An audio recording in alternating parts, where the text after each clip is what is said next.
नमस्कार. 6 trigonometric ratio related to right angle triangle वगैरे आपण बघितले. त्यातले मेन जे दोन आहेत जे साइन आणि कॉस तेच एकदा आपल्याला माहिती असतील एखाद्या अँगलसाठी तर आपण अर्थातच उरलेले जे चार आहेत ते ड्रॉ करू शकतो, काढू शकतो, बिकॉज ते रिलेटेड आहेत त्या दोन रेशोची. आता आपण इथे कोऑर्डिनेट जॉमेट्री यूज करून हायर अँगल जर असतील तर त्याच्यासाठी साइन आणि कॉस कसे काय कॅल्क्युलेट करता येतील आपण काही स्टँडर्ड रेशो म्हणजे स्टँडर्ड अँगलसाठी कॅल्क्युलेट करणारच आहोत पुढच्या काही व्हिडिओजमध्ये. फक्त ते कसं होतं किंवा कसं ऑपरेट होतं हे आपल्याला फक्त बघायचंय. कारण कोऑर्डिनेट जॉमेट्री एक्स ओ वाय प्लेन आहे आणि युनिट सर्कल आहे. युनिट सर्कल मीन्स त्याची रेडियस 1 असणार आहे. इथे ओरिजिन त्याचा 0 0 असं ते सर्कल आहे. तर ह्या सर्कलवर जर कुठलाही एखादा पॉइंट आपण कन्सिडर केला तर त्या पॉइंटशी रिलेटेड आपण right angle triangle with respect to x axis असा काढायचा आहे. With respect to x axis असंच आपण बघणार आहोत. आणि with respect to x axis जो थीटा असेल तो अँटी क्लॉकवाईज डायरेक्शनने जेव्हा जाईल त्या पॉझिटिव्ह अँगल तिथे इन्क्रीज होत जाणार आहे. क्लॉकवाईज डायरेक्शनने गेलं तर अर्थात आपण निगेटिव्ह साईन त्याला देणार आहोत. सो अशा पद्धतीने ते कन्सिडर केलं जातं. सर्कलमध्ये अँगल मेजरमेंट अशी कन्सिडर केली जाते. सो इथे इथे कुठेही जर एखादा पॉइंट आपण कन्सिडर केला तर तो कुठल्या क्वाड्रंटमध्ये आहे त्याप्रमाणे तो किती अँगल तिथे असणार आहे त्या अँगलला काय कन्सिडर करायचं हे आपल्याला ठरवावं लागतं. म्हणजे तो फर्स्ट क्वाड्रंटमध्ये असेल इथे पॉइंट तो 0 to 90 हा 90 येतो ना, वायला 90 डिग्री येतो. सो 0 to 90 मधला तो अँगल आहे असं आपण कन्सिडर करतो. सपोज एखादा पॉइंट आपण इथे ह्या सर्कलवरचा घेतला PXY. आता हा एक्स म्हणजे काय असणार आहे, X is related to x axis point असणार आणि Y is related to Y axis. असेच प्लॉट करतो आपण एक्स वाय प्लेनवर पॉइंट प्लॉट करता आपल्याला माहिती आहे. आता पी आणि हा ह्या पॉइंटला आपण सपोज ओ असं नाव दिलं. पी ओ हा जर जॉईन केला तर काय होणार आहे, radius of circle, because origin to circle पर्यंत हे आपण जॉईन केले तर रेडियस ऑफ सर्कल. आणि हे युनिट सर्कल असेल तर ह्याची रेडियस किती असणार आहे, 1. म्हणजे ही length OP is equal to किती असणार आहे, length of OP which is equal to radius of circle which is 1. कारण हे आपण घेताना युनिट सर्कल घेतलंय. आता ह्या पी ह्या पॉइंटवरनं जर आपण इथे एक्सवर परपॅन्डिक्युलर ड्रॉ केला म्हणजे आपल्याला एक्सशी रिलेटेड थीटा इथे मिळेल. सो हा परपॅन्डिक्युलर इथे ड्रॉ केल्यामुळे एक्स ॲक्सिसला अँगल करणारा अँगल आपल्याला घ्यायचा आहे. सो हा थीटा असा आपण अँगल घेणार. हा एक्स ॲक्सिसला अँगल करतो रिलेटेड टू एक्स ॲक्सिस आहे. हा थीटा जसा जसा इन्क्रीज होईल तसा इथे आल्यावर 90 होईल, इथे आल्यावर 180, इथे 270 वगैरे असा तो पॉझिटिव्ह डायरेक्शनने इन्क्रीज होत जातो अँगल. सो जेव्हा आपण हायर अँगलचे जेव्हा रेशोज आपल्याला काढायचे तसं म्हणतो तेव्हा आपल्याला याचा आधार म्हणजे याचा यूज करावा लागतो. So simple cos and sine ratio जर ह्या सर्कलमध्ये रिप्रेझेंट केलेले असेल तर ते ह्या थीटाचे साइन आणि कॉस आपण कसे काढणार. आता आपण ऑब्झर्व केलं तर ह्या पॉइंट पासून सपोज ह्या पॉइंटला आपण ए म्हणूया. सो ओ ए हे डिस्टन्स किती असणार आहे, ओ हा सेंटर आहे आणि ए. सो लेंथ ऑफ ओ ए किती असेल, जर पॉइंट पी हा एक्स वाय हा इंडिकेट करतो तो एक्स कोऑर्डिनेट म्हणजे कसला असतो, तो एक्सचा असतो. म्हणजे इथपर्यंतचं हे डिस्टन्स किती असलं पाहिजे तर एक्स असलं पाहिजे, बिकॉज पी एक्स वाय हा पॉइंट जे इंडिकेट करतो एक्स वाय ते कोऑर्डिनेट असतात. हा रिलेटेड टू एक्स ॲक्सिस आणि this related to Y axis. So ही लेंथ आहे किंवा ही जी हाईट आहे ती वाय इंडिकेट करते आणि ही जी लेंथ आहे ते एक्स इंडिकेट करते. त्यामुळे length of O is equal to X and length of A P जी हाईट दिसते तिथे राईट अँगलमध्ये ती किती असणार आहे, वाय. असं हे असं फॉर्म झालेलं आहे. युनिट सर्कल आहे जिथे आपण राईट अँगल केलाय. आता थीटासाठी आपण कॉस आणि साइन किती आहेत ते बघूया. हे एक्स आलं, हे वाय आलं, हे डिस्टन्स आलं वाय आणि हायपोटेनियस आहे 1. So here sine theta is equal to काय असतं, opposite upon hypotenuse. Opposite is थीटाच्या अपोजिट वाय आहे means AP upon OP which is equal to y upon 1. So P x y हा जो point indicate केला तर त्यासाठी with related to x axis sine हा जो रेशो आहे त्या थीटासाठी तो काय असतो, वाय कोऑर्डिनेट असतो. Y upon y means y ना. सो वाय कोऑर्डिनेट म्हणजे साइन असतो अँड कॉस म्हणजे काय बघूया, cos theta means O A upon this OP means X upon 1 which is equal to काय येणार आहे, एक्स. आणि त्या PXY ह्या पॉईंट मधला जो एक्स कोऑर्डिनेट जी काही व्हॅल्यू आहे ती म्हणजे काय असते, कॉस थिटा या रेशोची व्हॅल्यू असते. सो हे आपल्याला एकदा माहित झालं की साइन थिटा हा जर ट्रायंगल काढला तर यातला जो एक्स कोऑर्डिनेट आहे ती जी काही एक्स ही व्हॅल्यू आहे ती म्हणजे कॉस थिटा आणि ती जी काही वाय ही व्हॅल्यू आहे ती म्हणजे साइन थिटाची व्हॅल्यू. हे दोन रेशो मिळाले की टॅन कॉट सेक वगैरे त्याच्यावरून आपण काढू शकतो. त्यामुळे ते सगळेच याच्यावरून त्याचे आन्सर्स येणार आहेत.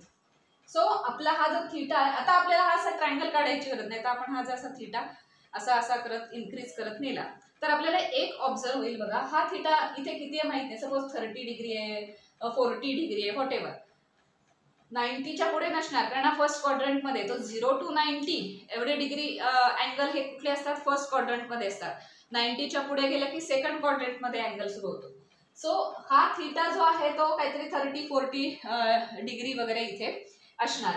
आता आपण असं सर्कल सगळं आपण क्रॉस केलं, सगळं कम्प्लीट सर्कल क्रॉस केलं एकदा वन टाइम आणि पुन्हा ह्या पी या पॉइंट पाशी आलो. म्हणजे किती डिस्टन्स ट्रॅव्हल केलं तर वन सर्कम्फरन्स, सर्कलच्या एका सर्कम्फरन्स इतकं डिस्टन्स आपण ट्रॅव्हल केलं, मीन्स 2 पाय रेडियन इतकं डिस्टन्स ट्रॅव्हल केलं.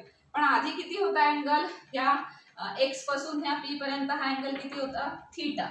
सो या थिटा मध्ये जर प्लस आणखीन एक सर्कल आपण असं क्रॉस इकडे क्रॉस करून इथे आलो म्हणजे थिटा प्लस 2 पाय इतकं जर डिस्टन्स आपण ट्रॅव्हल करून पुन्हा आलो एका सर्कम्फरन्स इतकं, तर याच्यासाठी कॉस थिटा आणि साइन थिटाच्या व्हॅल्यू काय होती, थिटा प्लस 2 पाय साठी.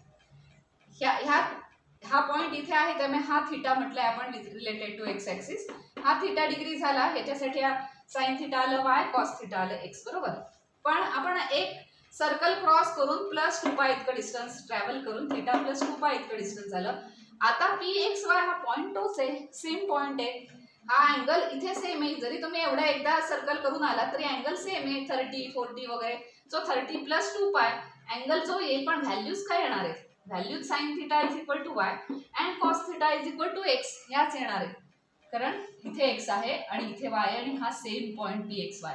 सो थिटा प्लस 2 पाय एवढं डिस्टन्स ट्रॅव्हल करून आल्यानंतर सुद्धा साइन थिटा आणि कॉस थिटा सेम राहतात. So sine theta is equal to sine theta plus 2 pi and cos theta equal to cos of theta plus 2 pi. हे एक circle झालं, बरोबर. अजून एकदा सर्कल जर आपण क्रॉस केलं म्हणजे अजून एक सर्कम्फरन्स घेतली. सो ह्या पॉइंट वरनं थिटा प्लस 2 पाय पर्यंत आपण आलोय. अगेन ह्याच डायरेक्शनने अँटी क्लॉकवाईज डायरेक्शनने आपण असं गेलो, एक सर्कम्फरन्स क्रॉस केली आणि पुन्हा ह्या पी या पॉइंटशी झालो. एक्स आणि वाय काही चेंज होत नाहीत, ते कोऑर्डिनेट आहेत तिथले, ते काय कायम तिथे त्या पॉइंटला तेच कोऑर्डिनेट राहणार आहेत, ते चेंज होणार नाही. पण आपण सर्कलचं डिस्टन्स अजून एकदा क्रॉस केलं म्हणजे 4 पाय झालं, कारण प्लस 2 पाय अजून आपण क्रॉस केलं, मीन्स थिटा प्लस 4 पाय झालं. पण थिटा प्लस 4 पाय एवढा डिस्टन्स कव्हर केला तरी हाच थिटा आहे, हाच PXY, XY हेच कोऑर्डिनेट आहेत. So sine theta is equal to y मिळणार, cos theta is equal to पण एक्स मिळणार. सो इन जनरल जर तुम्ही बघायला गेलात तर 2n पाय म्हणजे 2 च्या पटीत even number into pi, even number into pi हे जर तुम्ही थिटा मध्ये ऍड करत गेलात तर साइन थिटाची व्हॅल्यू साइन थिटा, कॉस थिटाची व्हॅल्यू कॉस थिटा, जी काय असेल तीच व्हॅल्यू राहते. याचा अर्थ काय, हे पिरियॉडिक फंक्शन आहे. पिरियॉडिक फंक्शन कशाला म्हणतात की आफ्टर सम पिरियड त्याच व्हॅल्यू जर रिपीट होत असतील तर that function is called periodic function. आणि साइन आणि कॉस ही दोन्ही पिरियॉडिक फंक्शन्स आहेत.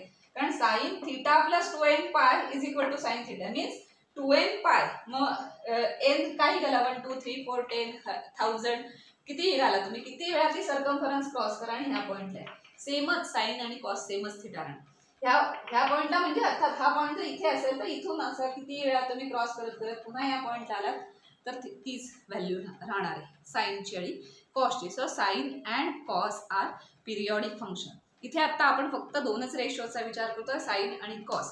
सो साइन थिटा आणि कॉस थिटा पिरियॉडिक फंक्शन आहेत. विथ पिरियड किती आहे 2n पाय, कारण 2n पाय 2n पाय 2n पाय असं जर ऍड करत गेलात n 1 2 3 4 असं करत तर सगळ्या व्हॅल्यू त्याला सेमच येतात. त्याला सायक्लिक फंक्शन पण म्हणतात.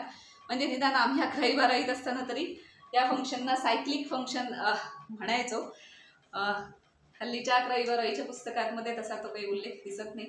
पण it is called periodic function. Periodic function और सायक्लिक पण म्हणू शकतो. सायक्लिक का? बिकॉज एक सायकल कंप्लीट करून पुन्हा या पॉईंटला तीच व्हॅल्यू येते, पुन्हा अजून एक सायकल कंप्लीट केली पुन्हा तीच व्हॅल्यू येते, असं ते आहे. So these are periodic function. Sine आणि कॉस. आपण टॅन बद्दल किंवा सेक बद्दल इथे बोलत नाही, आपण फक्त साइन आणि कॉस शी रिलेटेड आपण बोलतोय. सो साइन आणि कॉस हे पिरियॉडिक फंक्शन्स आहेत. सो आता इथे 30, 40, 40 डिग्री काहीतरी असेल. मग हा जर थीटा असा इन्क्रीज होत गेला तर हा जो PXY पॉइंट आहे तो फक्त इथे इकडे इकडे इकडे शिफ्ट होणार. मग सेकंड क्वाड्रंट, मग थर्ड क्वाड्रंट असं. मग इथे आला तर तो 270 डिग्री होईल. मग तेव्हा साइन थीटाची व्हॅल्यू काय येते, कॉस थीटाची व्हॅल्यू काय येते ते आपण थोडंसं बघणार आहोत. आणि मग त्यावेळेला म्हणजे त्यातले अर्थात स्टँडर्ड अँगल बघणार आपण. म्हणजे 30 डिग्री असेल, स्टँडर्ड आहे त्याचं, रेडियनमध्ये आपण π/6 असं म्हणतो. सो 90 डिग्री असेल, 180 डिग्री असेल वगैरे असे स्टँडर्ड अँगलचं फक्त आपण मेजरमेंट करणार आहोत की ते अँगल साइन आणि कॉससाठी काय असतं. आणि म्हटलं तसं एकदा साइन आणि कॉस तुम्ही कॅल्क्युलेट केलं की उरलेले करायची गरज नाही, ते आपल्याला कळतच की काय असणार आहे. आणि कॉस ह्याची काय साईन आहेत, म्हणजे पॉझिटिव्ह आणि निगेटिव्ह वाली साईन, ते थोडंसं आपण बघूया. इथे कळेल आपल्याला. आता आपल्याला असं लक्षात आलं की sine theta is equal to Y and cos theta is equal to X. परत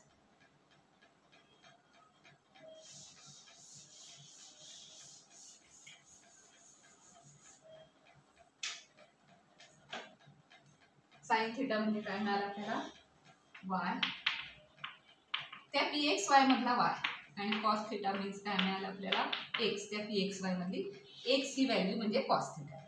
आता हा जो इथे आता बघितलं तर हा एक्स आणि वाय फर्स्ट क्वाड्रंट मध्ये या एक्सच्या व्हॅल्यूज काय असतात, पॉझिटिव्ह असतात. वायच्या व्हॅल्यू काय असतात, पॉझिटिव्ह असतात. त्यामुळे हा PXY पॉईंट इथे इथे इथे इन्फायनाइट पोझिशन्स आहेत, इथनं ह्या पॉईंट पासून ह्या पॉईंट पर्यंत. म्हणजे या फर्स्ट क्वाड्रंट मध्ये जोपर्यंत आहे तोपर्यंत एक्स आणि वाय दोन्ही काय असतात, पॉझिटिव्ह दिसत आहेत. म्हणजेच साइन थीटाची व्हॅल्यू वाय म्हणजे वाय पण पॉझिटिव्ह आहे, कॉस थीटाची व्हॅल्यू एक्स आहे, सो एक्स पण पॉझिटिव्ह. सो आपण प्रत्येक क्वाड्रंट मध्ये कसं आहे ते इथे आता बघणार. तर फर्स्ट क्वाड्रंट मध्ये काय असणार आहे, तर साइन वाय आणि कॉस एक्स असल्यामुळे एक्स पॉझिटिव्ह आहे फर्स्ट क्वाड्रंट मध्ये, वाय पण पॉझिटिव्ह आहे. Therefore sine theta and cos theta both काय असणार आहेत या क्वाड्रंट मध्ये, पॉझिटिव्ह व्हॅल्यूज देणार आहेत. त्या व्हॅल्यूज जर तुम्ही काढल्यात आणि कम्पेअर केल्यात तर तुमच्या लक्षात येईल की खरंच साइन थीटा आणि कॉस थीटा 0 to 90 मध्ये असेल तर ते दोन्ही पॉझिटिव्ह व्हॅल्यू देतात.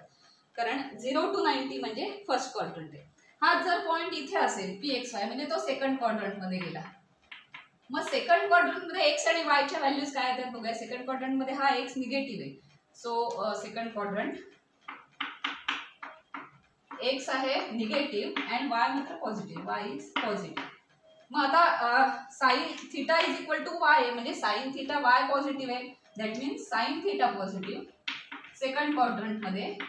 आणि कॉस थीटा काय येतं बघूया, cos theta is equal to X आहे, मग कॉस थीटाची व्हॅल्यू नक्कीच निगेटिव्ह असणार, cos theta is negative.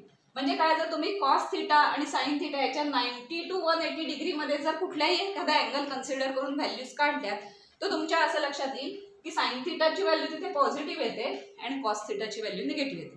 So first quadrant मध्ये बोथ पॉझिटिव्ह, सेकंड मध्ये हा पॉझिटिव्ह आणि हा निगेटिव्ह. थर्ड क्वाड्रंट मध्ये काय होतं बघूया. थर्ड क्वाड्रंट मध्ये सपोज हा PXY पॉइंट इथे आहे. सो इथे काय असतं, इथे एक्स हा निगेटिव्ह आणि वाय पण निगेटिव्ह आहे, so both are negative. So X negative आहे इथे, वाय पण निगेटिव्ह आहे. Therefore sine theta and cos theta both negative असणार आहे. त्यामुळे थर्ड क्वाड्रंट मध्ये सगळे निगेटिव्ह. फोर्थ क्वाड्रंट मध्ये काय असणार आहे, फोर्थ क्वाड्रंट मध्ये सपोज इथे PXY हा पॉइंट आहे, तर ह्या XY ह्या कोऑर्डिनेट साठी काय काय साईन्स येणार, इथून एक्स येतोय तो पॉझिटिव्ह दिसतोय आणि इथून वाय येतोय, हा वाय इथला निगेटिव्ह असतो, so Y negative. So here x is positive and Y is negative. Y म्हणजे काय आहे, वाय मीन्स साइन थीटा आणि एक्स मीन्स काय, cos theta. That implies cos theta here positive and sine theta काय असणार आहे, negative, कारण Y means sine theta. So अशी साईन्स तिथे इंडिकेट होतात. साईन म्हणजे पॉझिटिव्ह निगेटिव्ह साईन म्हणजे साईन. साईन आणि कॉस या रेशोसाठी इंडिकेट होतात प्रत्येक क्वाड्रंटमध्ये.